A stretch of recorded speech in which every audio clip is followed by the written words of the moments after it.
लखनऊ से बड़ी खबर मिल रही है। 69,000 शिक्षक भर्ती के अभ्यर्थियों का अनिश्चितकालीन धरना। बेसिक शिक्षा निदेशालय पर यह धरना है। 2 समूह धरने पर बैठे हैं। अभ्यर्थियों ने आरक्षण में घोटाले का आरोप लगाया है। ओबीसी को जहां 27 की जगह 4% आरक्षण का लाभ मिला है, ऐसा आरोप है। कल इन्हीं अभ्यर्थियों ने सीएम आवास के पास भी धरना दिया था। राष्ट्रीय पिछड़ा वर्ग आयोग ने 29 अप्रैल को सरकार को अंतरिम रिपोर्ट भेजी थी। सरकार ने अंतरिम रिपोर्ट पर 1.5 महीने के बाद भी कोई जवाब नहीं दिया।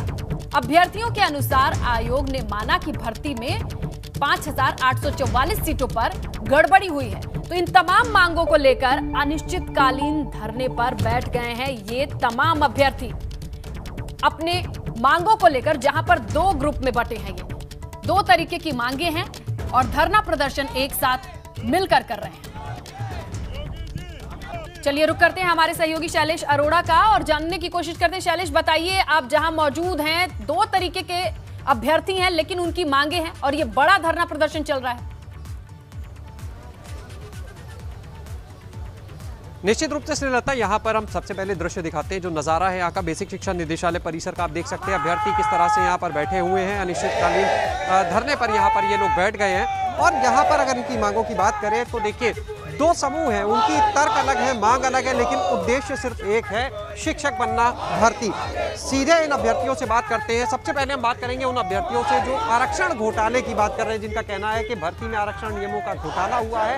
इसके बाद हम उनसे बात करेंगे जो सीट बढ़ाने की भी मांग कर रहे हैं। सीधे उनसे बात करते हैं। क्या नाम है आप? तस्लीम बानो, अमेठी से आई हूँ मैं। यहाँ मैं आरक्षण घोटाले को लेकर धरने पर बैठी हूँ। 22 जून से लगातार यहाँ पर धरना चल रहा है और हम लोग तब तक धरना करेंगे जब तक हमें न्याय नहीं मिल जाता। ओबीसी को वहाँ पे जहाँ 27% आरक्षण मिलना चाहिए था, वहाँ पे 3.86 और एससी को 21% आरक्षण मिलना चाहिए था, तो उनको 16% आरक्षण मिला है। जब तक हम लोगों को पूरा आरक्षण नहीं मिल जाता तब तक हम लोग यहाँ से धरना नहीं खत्म करेंगे। और आज तो शांतिपूर्वक धरना कर रहे हैं, कल से हम लोग भूख हड़ताल करेंगे। हड़ताल भी करेंगे। यहाँ पर कुछ और अभ्यर्थी, एक जो दूसरा समूह है, उनसे भी बात करते हैं। श्रीलता, उनकी क्या मांग है? जो कह रहे हैं कि जो 22,000 रिक्त पद हैं उनको भी इस भर्ती में जोड़ा जाए। आप आइएगा आगे, इनसे भी बात करेंगे। इनका कहना है कि 68,500 की जो भर्ती आई थी उसमें पद खाली रह गए थे, उनको 69,000 में जोड़ा जाए। क्या नाम है आपका? सर, मेरा नाम दीक्षा सिंह है, मैं लखनऊ से हूँ। सर, मेरी गवर्नमेंट से डिमांड नहीं है, रिक्वेस्ट है। मैं चाहती हूँ सर 22,000 सीट, जो 68,500 की बची हुई सीटें हैं, उन्हें 69,000 सीट में जोड़कर हम 105 और 110 मार्क्स लाने वालों को जॉब दे दी जाए। सर ये 21 जून से आप लोग बैठे हैं, कब तक बैठेंगे यहाँ? सर, जब तक हमारी 22,000 सीट्स जुड़कर हमें जॉब नहीं मिल जाती। तो 22,000 सीट की जो आप मांग कर रहे हैं, ये कैसे खाली बच गई? कहाँ खाली बच गई? सर, 1,37,000 पर 2 पार्ट में भर्ती हुई थी, जिसमें पहला पार्ट था 68,500 का और दूसरा पार्ट था 69,000 का। 68,500 में पासिंग मार्क्स 40 और 45 रखे गए थे।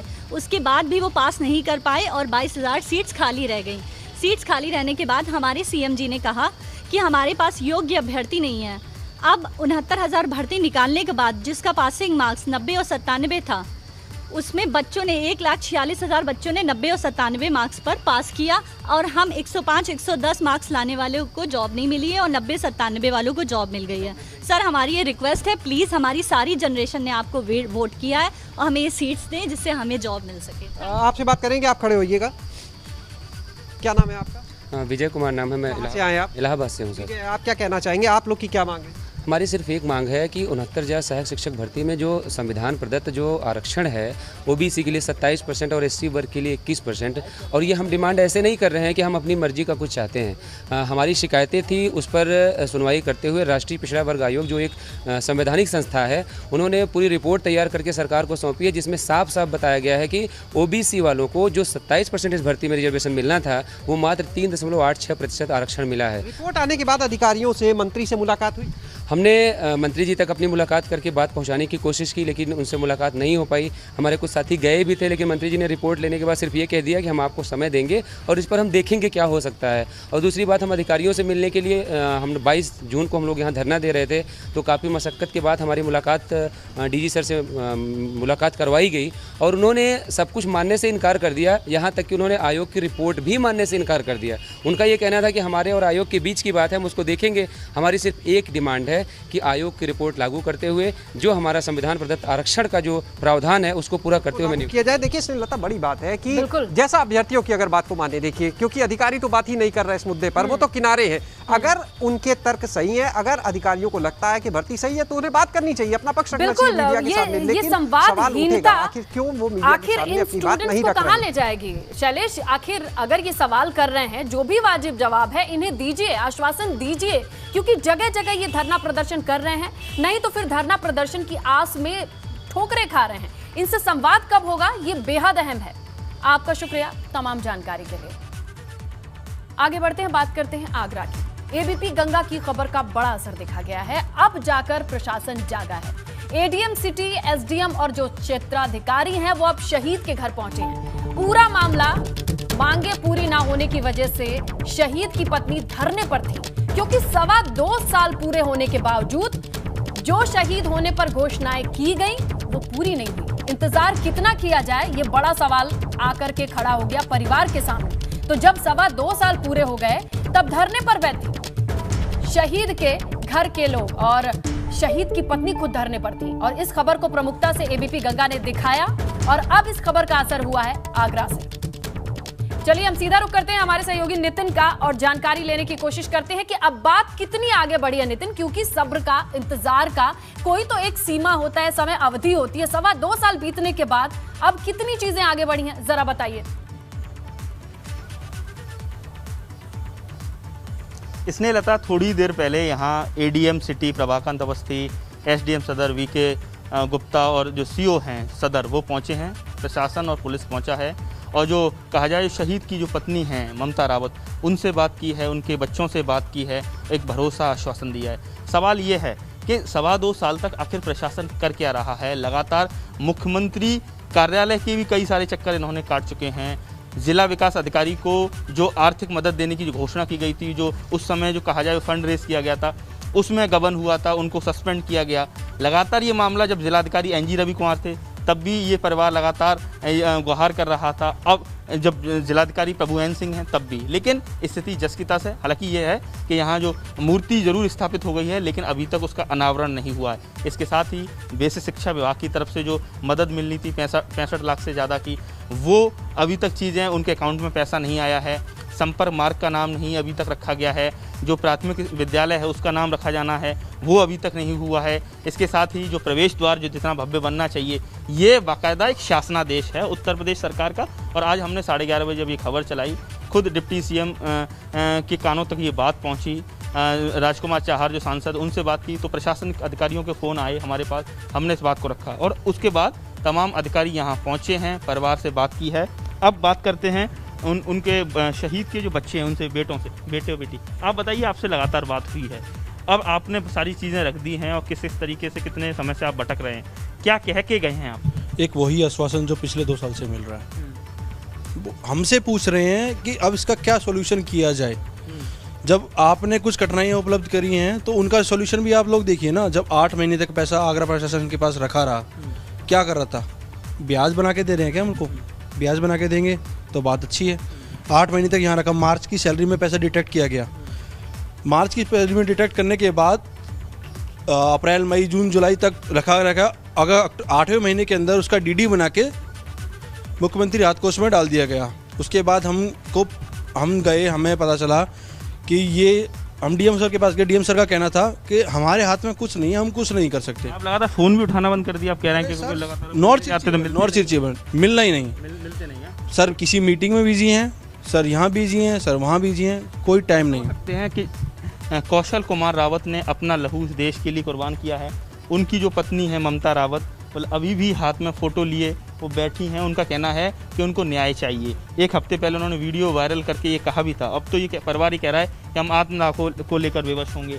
जो शहीद की जो प्रतिमा है उनका जो अभी तक अनावरण हो जाना चाहिए था वो नहीं हुआ। बेटी हमारे साथ हैं अपूर्वा रावत, उनसे बात करते हैं। आप बताइए, लगातार चीज़ें पहुँच रही हैं सरकार के पास, प्रशासन के पास, अब मजबूरन आप बैठे, आज आपने ये लास्ट स्टेप था, तो ऐसे में आपको लग रहा है अब ये चीज़ें खुद आज डिप्टी सीएम यहाँ हैं, जगह जगह उनके कार्यक्रम में, उनको आपके पास आ जाना चाहिए था, 10 मिनट बात कर लेते आपसे। सर बिल्कुल आना चाहिए था, आने में तो कोई बुराई नहीं थी। जब हम लोग उत्तर प्रदेश में लखनऊ में जा के और मुख्यमंत्री निवास पर भी गए, हम लोग डे अधिकारी से भी मिले, हम लोगों ने ऐसा कोई ऑफिस नहीं था जिसमें हम लोग गए नहीं। अपने लेटर दिए, जो घोषणाएं हुई थी वो पूरी नहीं हुई है, ज़मीन नहीं दी गई है, द्वार नहीं बना है, स्कूल का नाम नहीं हुआ, ये बेसिक शिक्षा विभाग का पैसा है।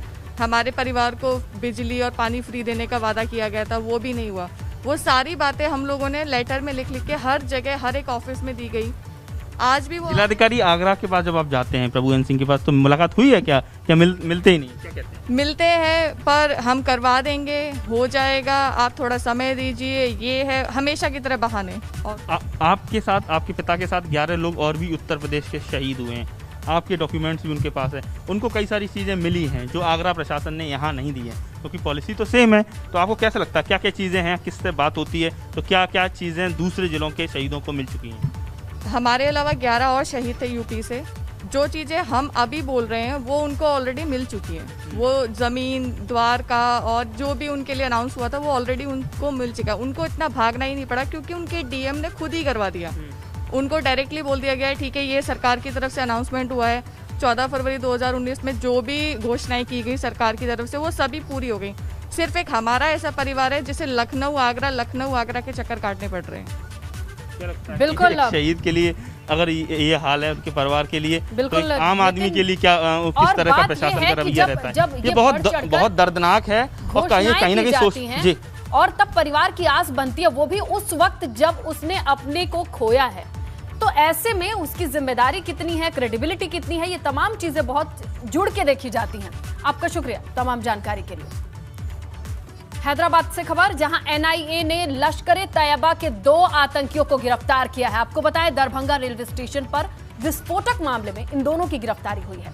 आतंकी इमरान मलिक उर्फ इमरान खान को गिरफ्तार किया गया है।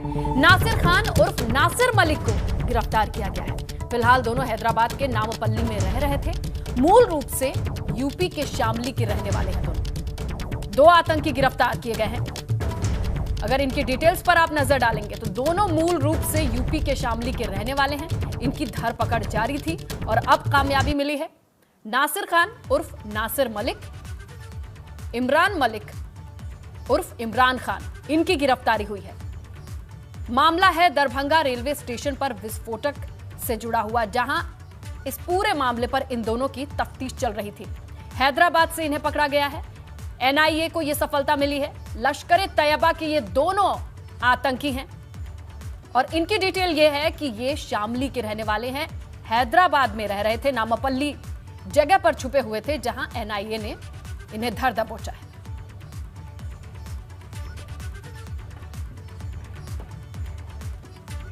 तो एनआईए ने जिन 2 आरोपियों को पकड़ा है वो शामली के रहने वाले हैं। इन दोनों आरोपियों के पिता एक रिटायर फौजी हैं। वो फौजी जो 1962 में भारत की ओर से चीन के खिलाफ हुए युद्ध में लड़ाई लड़ चुके हैं।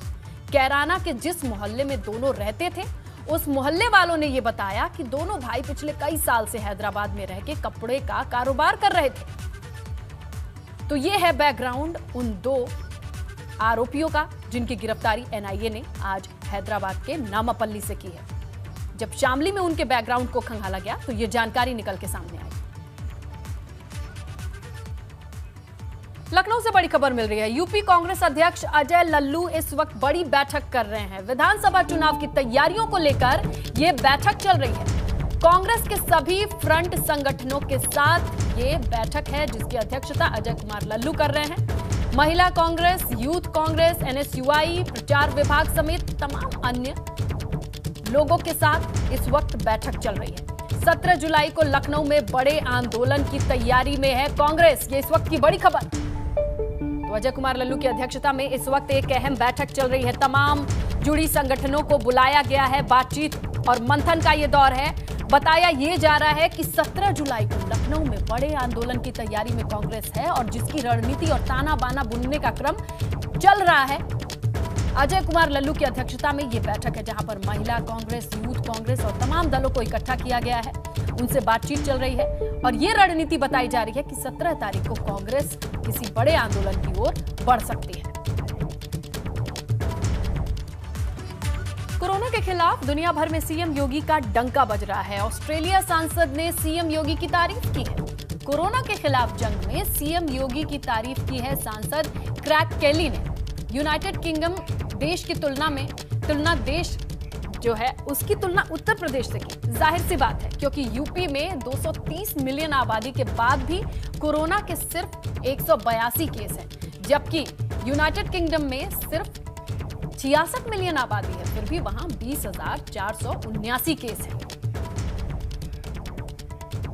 तो ऑस्ट्रेलिया में तारीफ की जा रही है सीएम योगी के मॉडल की, जहां 3T की मदद से किस तरीके से एक किसी देश से भी बड़ी आबादी वाले उत्तर प्रदेश की बात की है, जहां कोरोना के कितने केस हैं। और वहीं यूनाइटेड किंगडम की, ब्रिटेन की बात कर ली जाए तो वहां पर जितने केस है, जबकि आबादी में काफी अंतर है। तो तुलना करके एक संज्ञा दी जा रही है, एक उदाहरण दिया जा रहा है कि देखिए यूनाइटेड किंगडम जिसकी आबादी इतनी है और उत्तर प्रदेश की आबादी इतनी है, केसेस की संख्या देख लीजिए वहां और यहां।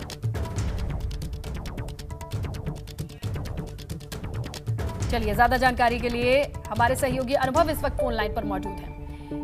तो अनुभव, ये तय है कि उत्तर प्रदेश के मॉडल की चर्चा अब पूरी दुनिया में हो रही है। देखिए, बिल्कुल। और जिस तरीके से कोरोना की जो दूसरी लहर आई, आप ये देखिए कि किस तरीके से उत्तर प्रदेश में एक दिन में 38,000 तक केस मिलने लगे थे। 3,10,000 तक सक्रिय केस 30 अप्रैल को थे। लेकिन जब मुख्यमंत्री ने सक्रियता दिखाई और संक्रमित होने के बाद जैसे ही ठीक हुए, तुरंत फील्ड में उतर गए। कहीं आपने देखा कि कोई चीफ मिनिस्टर इस तरीके से हर जगह जिले में गया, जो कोरोना संक्रमित थे उनसे बात की, उनके घर तक गए और हर चीज उनसे जानकारी ली।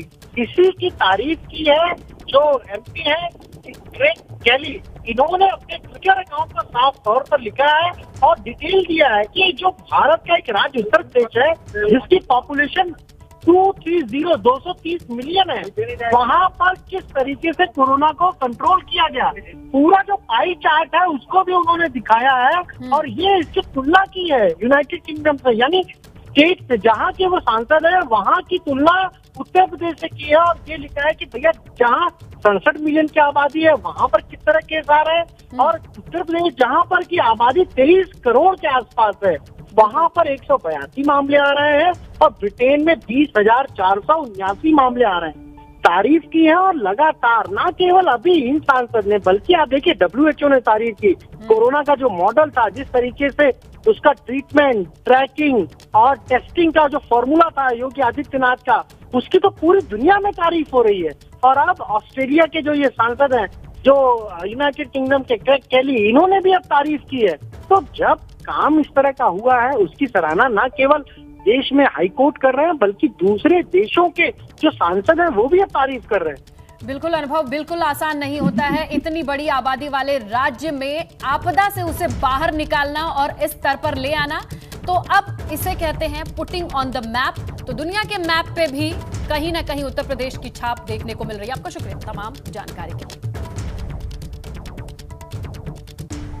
जहां अब बात कर लेते हैं गाजियाबाद, जहां गाजीपुर बॉर्डर पर उत्तर प्रदेश बीजेपी प्रदेश मंत्री अमित वाल्मीकि के काफिले पर किसानों ने हमला किया था। इसी घटनाक्रम को लेकर प्रदेश मंत्री अमित वाल्मीकि से बातचीत की गई। उन्होंने ये बताया कि NH9 हाईवे पर बीजेपी के कार्यकर्ता बहुत ही शांतिपूर्ण तरीके से खड़े थे। मुझे नव नियुक्ति की जिम्मेदारी मिली थी और पार्टी की तरफ से कार्यकर्ताओं से मिलना तय था और स्वागत के लिए ये कार्यकर्ता खड़े थे। लेकिन अचानक किसानों की तरफ से तलवार, लाठी, डंडे लेकर हमारे कार्यकर्ताओं पर हमला कर दिया गया। हमारी सैकड़ों गाड़ियां तोड़ी फोड़ी गई, महिला कार्यकर्ताओं को चोट आई है, मुझे भी चोट आई है। बीजेपी के प्रदेश मंत्री अमित वाल्मीकि जी हमारे साथ हैं। अमित जी, कल भारतीय जनता पार्टी कार्यकर्ता और किसान आमने सामने आ गए थे गाजीपुर बॉर्डर पर, क्या हुआ था? नहीं, आमने सामने शब्द आप गलत प्रयोग कर रहे हैं। हम बहुत शांतिपूर्वक तरीके से दूसरी तरफ खड़े हुए थे और आगे जाने का हम लोगों का जो स्वागत कार्यक्रम था उसके नाते से बहुत शांतिप्रिय तरीके से वहाँ खड़े हुए थे। इन लोगों ने पहले काले झंडे दिखाए और काले झंडे दिखाते समय भी, मैं उस समय आपको यदि क्लिप अन्य चैनल पे दिखाई दी होंगी, तो मैं वहाँ हाथ जोड़ रहा था इन लोगों के, और हमारे कार्यकर्ता भी बिल्कुल साइड में वो सब लोगों को समझाने में लगे हुए थे। लेकिन धीरे धीरे इन्होंने क्या काम किया कि एक तो अपने कार्यकर्ताओं के हाथ से पगड़ियाँ छीनी, कभी पगड़ियाँ नहीं पहनने देंगे जो मुझे वहाँ पहनाने के लिए वो लेकर के आए थे। दूसरा माला छीनी, और उसके बाद में जाति सूचक शब्दों से उन्होंने मुझको गालियाँ, भद्दी गालियाँ और